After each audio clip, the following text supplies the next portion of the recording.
someplace, and today we're going to do a visualization and go for a journey together. But I want to say a few things before we start.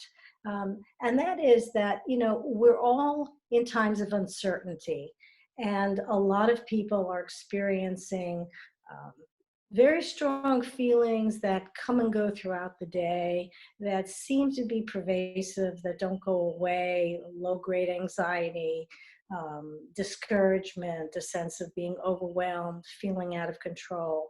And, the word control has special meaning for those of us who have diabetes. And so feeling out of control can make us feel even more upset, more anxious, more stressed. And so we're going to talk a little bit about ways to decrease that, to help you get through these times, and also to have something in your toolbox. Being resilient is it's about having lots of tools. So we're going to do today in 3 parts. The first part will be a guided visualization. The second part will be a Q&A, where Christina will gather your questions and we'll talk about tips for stress reduction. And then the third part will return to this visualization so that you have a tool to take home with you, and you can go to that place whenever you need to throughout the day. And so no skill is required. You don't have to have any previous experience in meditation or relaxation exercises. This is just about being here now. And we are a community at DRC. And so we're very glad to have you part of this first community gathering.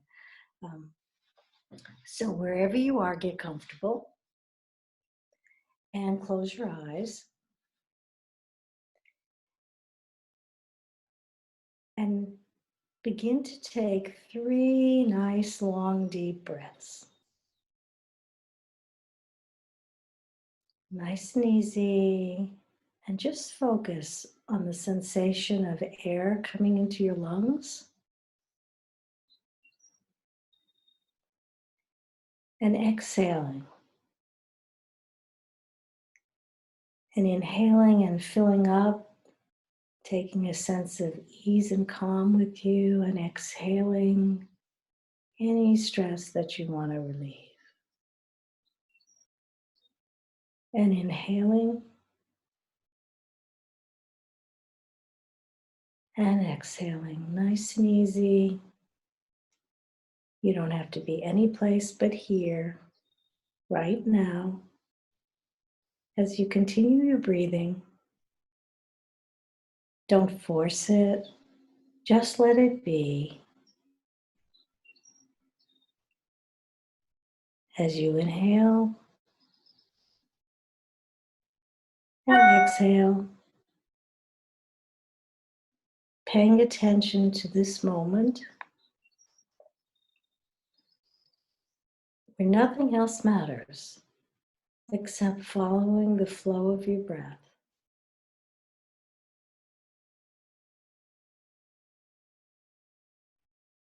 And then when you're ready, I'd like to invite you to take a walk with me down a path. And you are in absolute control of what this path looks like for you. It can be flat. It can be crooked. It can go uphill, downhill, wind around. Create this path that works for you. As we amber down it,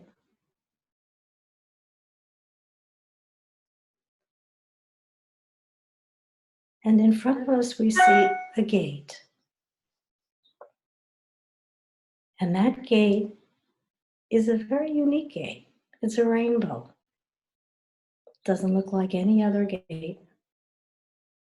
And this rainbow is any color you want it to be.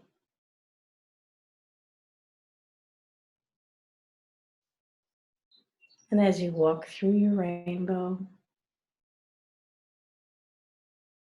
Continue down the path. And there's a large opening ahead of you. And that opening is your safe place. So begin to explore what needs to be in your safe place for now. Notice the sights, the smells, the colors. As you stroll around, can you take time to pay attention to what you need to put in this safe place?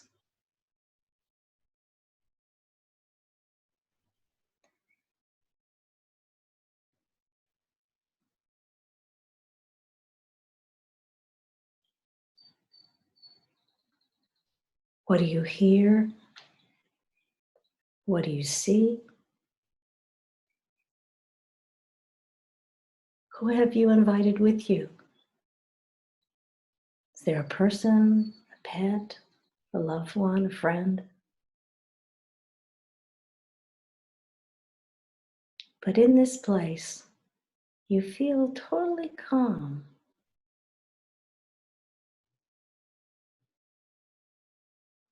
totally relaxed, at ease, and in control, because everything there is what you want to be.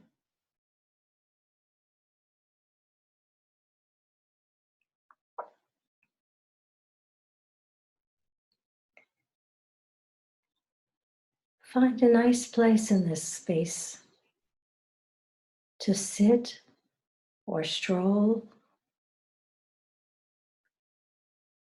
feeling at ease, totally in this moment.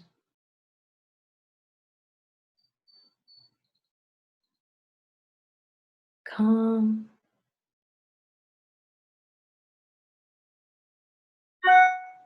and pay attention to that sensation of calm and relaxation.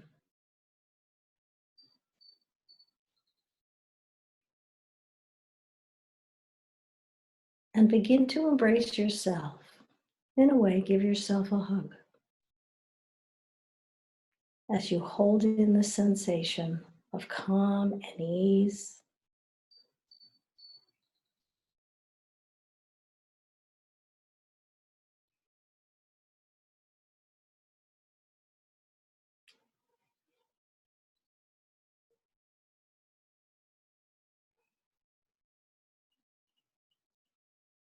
And then let's begin to walk back to the path together.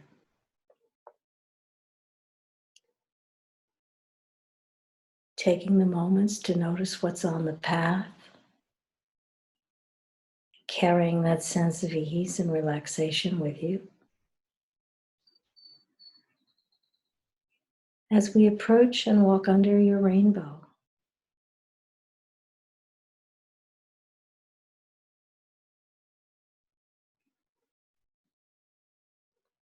holding on to that sensation of relaxation and ease as you stroll down the path back to where we began our journey.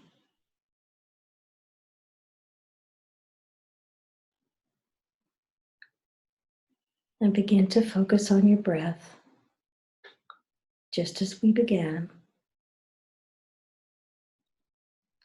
with a nice, long, slow breath in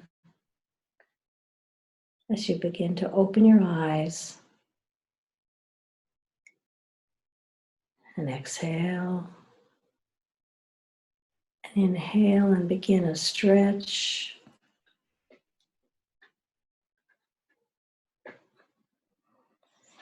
And exhale. And inhale, one last stretch.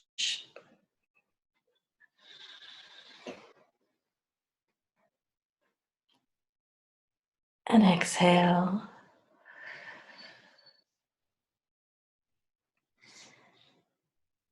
And paying attention to where you're sitting and how your body feels. The sense of calm and relaxation that you took with you is available anytime you want it.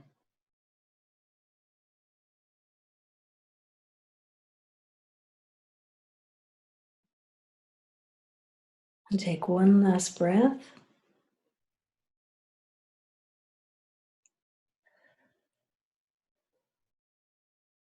And just return to your regular breathing, feeling alert, present, calm and easy wherever you are, ready to face your day.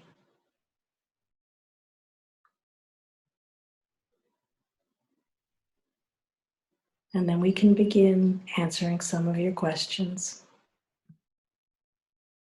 So Christina, whenever you're ready. Thank you, Felise. If you have a question, please use the chat feature, which is at the bottom taskbar. There's a little chat. You can go ahead and privately send me a chat, and then I will be able to facilitate and ask Felise the questions. But we do have one to start. How can we relearn to fall asleep, especially during this very difficult time? Are there any tips for that? There are. A lot depends on what's interrupting your sleep. So there is no answer for anybody. Usually what I say to my patients is let's start with the physical stuff, the simple stuff, the dietary stuff. Don't eat chocolate after a certain period during the day. Maybe at 6 o'clock, you stop chocolate, you stop anything with caffeine in it, the teas, the coffee, the Coca-Cola, and see if that helps. So, start with the easy stuff.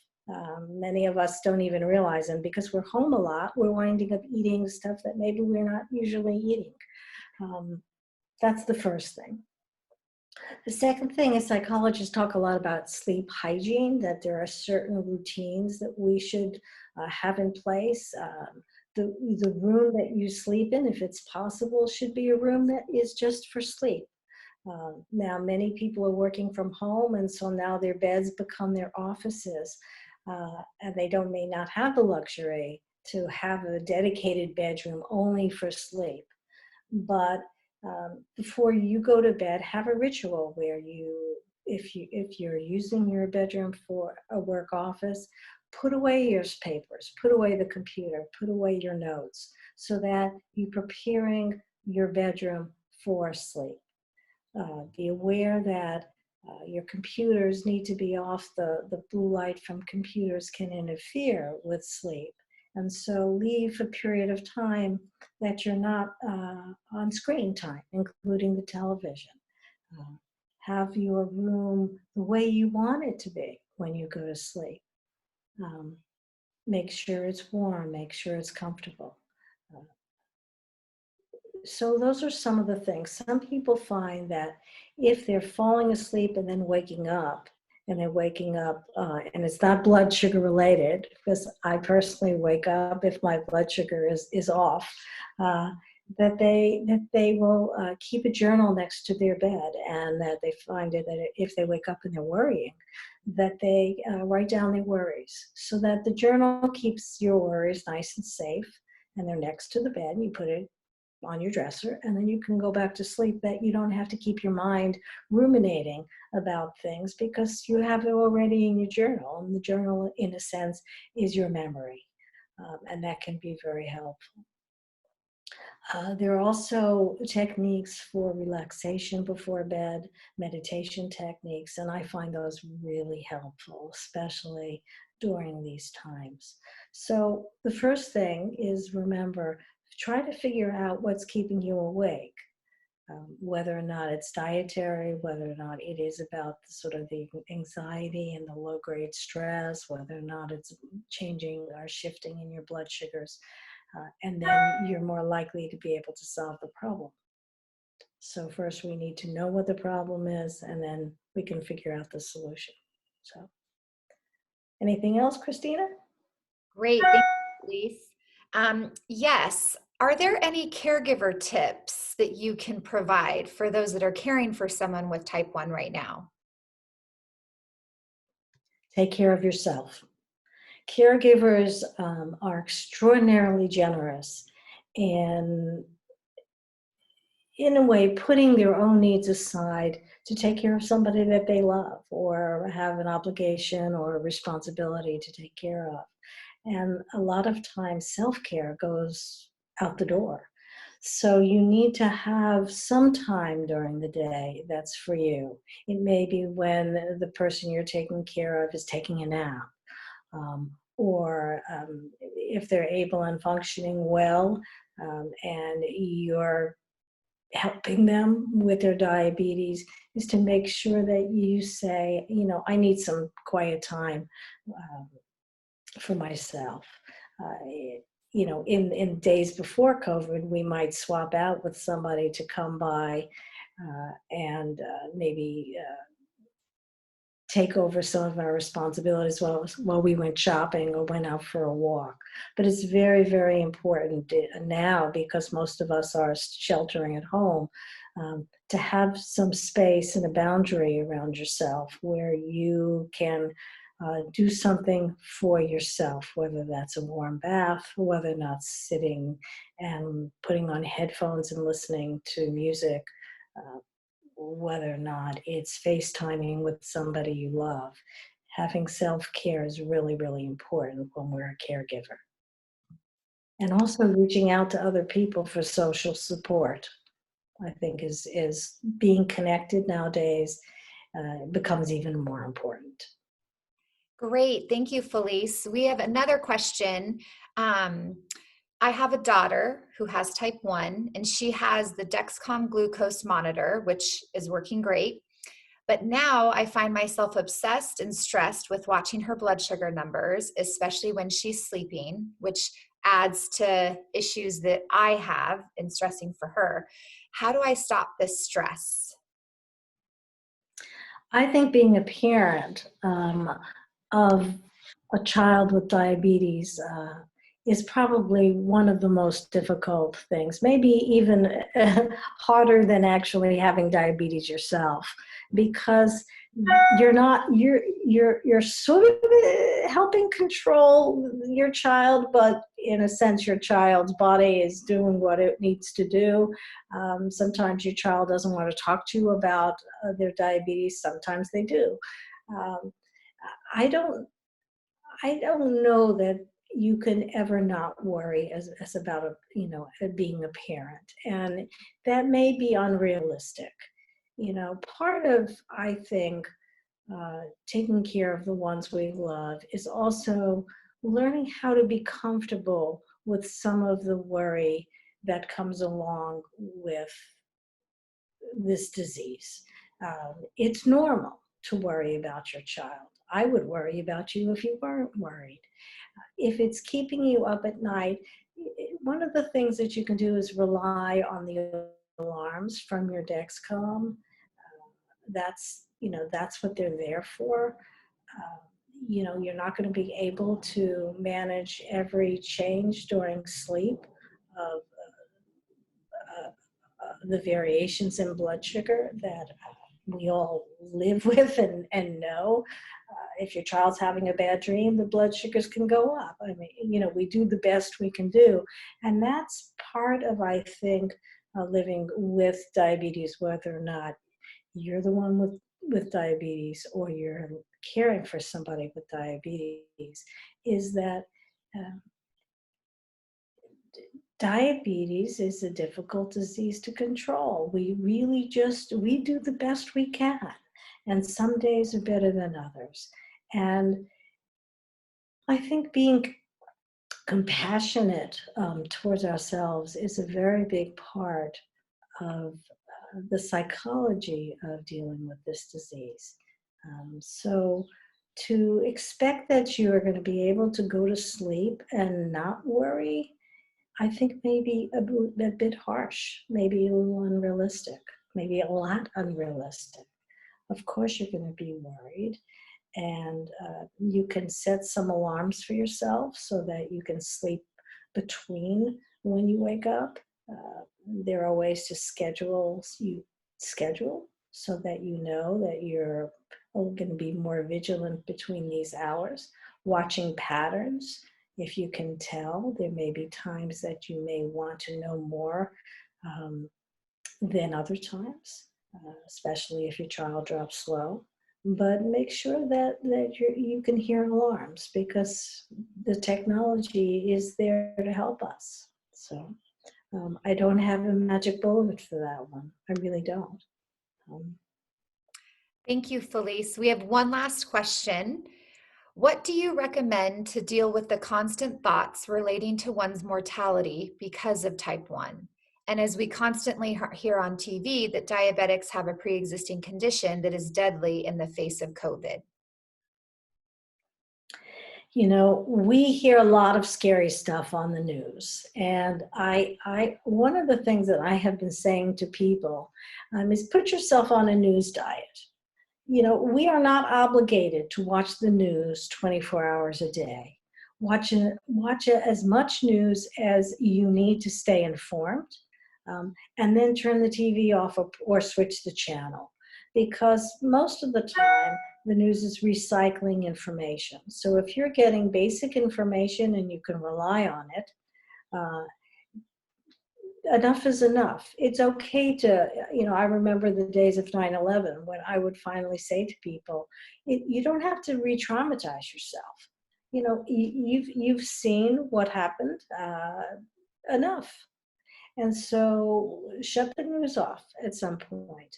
Uh, you know, there are lots of things right now that are very frightening to those of us in the type 1 and type 2 community, especially if one gets COVID, and what happens, and complications, and yada, yada, yada. So we have to do extra diligence to try to stay healthy, to social distance, to follow um, what we know is best for our own self-care, and more hand washing and masks and all the things that most of us know that we need to be doing. I think that being aware of our mortality is an existential state of mind. In other words, if we're aware of our life, we're also aware of when we don't have life. And knowing that that's the duality that we live with, again, I think this is a lot about accepting some of the emotions that we have and not always trying to purge ourselves of them. Um, the more that we can hold contradictions, the more resilient we are. The more that we can say, I know this is here, but I can also focus on what I can do in my life, what my life looks like, what gives me joy, what raises my spirits. Yes, I know this is here. This scares me. And it's about holding this in balance so that as long as I know both exist, I can make a choice. I literally can use my mind, my choice to say, you know what? I know this is here. I don't have to have it in my face. It is here. I put it behind me. It's here. I know it's here. This is where I choose to focus. I choose to focus on the people I love, the things that give me joy, the beauty that's around me, that many of us are home. We have been in our homes, in our apartments. How many of you have walked around your apartment and really taken a look at the things that you have placed there because it's your taste, because you enjoy it, because it's something you want in your home? And to look at that and to take pleasure at that. And so we choose with each day to focus on the positive things in our lives. It doesn't mean we aren't aware of what's in this hand, the things that scare us. But we can make that decision about where we put our attention. And we're doing that all of the time without denial, with reality, but we choose to have our attention here. And that, I find, is one of the most important ways to deal with some of the fears, is where do I choose to put my thinking? And today's visualization was about choosing. We chose to walk down a path. We chose to put things in that path and in that safe place, in that room we visited, that we wanted to be there. And that same sensation of choosing is something that we can take throughout the day. Christina? Thank you so much, Felise. That is our last question for today. But if you have other questions, you can still use the chat feature. I will record the questions. I will ask Felise after this is done, and we'll make sure we get back to you with the response. Felise, if you can close us, that would be great. Okay. So as I said, we're going to return to the safe place. So begin with our 3 breaths.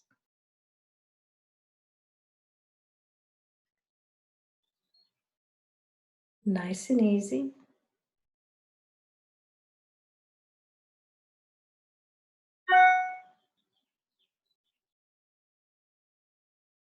And one last breath. Before we return to nice and easy breathing as we walk down the path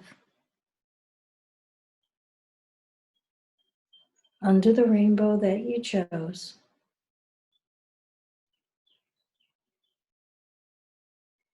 into that space that each of us created in our imagination.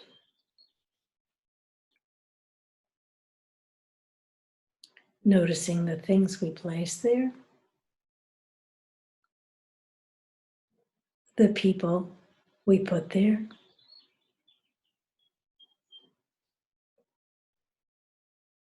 paying attention to the colors, the smells, and all the things that are in this safe place that create that sense of ease and relaxation that we know we can take with us throughout the day as we begin to embrace ourselves and hold ourselves and feel that sense of ease as we go back down the path under that rainbow, continuing on the path to the place that you are now, in a chair, on a couch, in your bed, holding on to that feeling of ease and relaxation and choice. Knowing that you choose to go to your safe place and to create these feelings throughout the day, whenever you need them or want them, and opening your eyes and taking a stretch as you inhale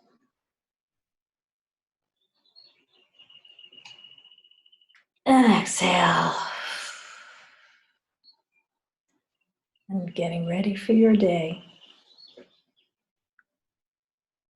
And so I want to thank you for joining me and Christina and the DRC community as we gather together, knowing that maybe we'll gather together again soon. Thank you Take so care, much. everybody. Thank you so much, Felise, and thank you everyone for participating. Bye.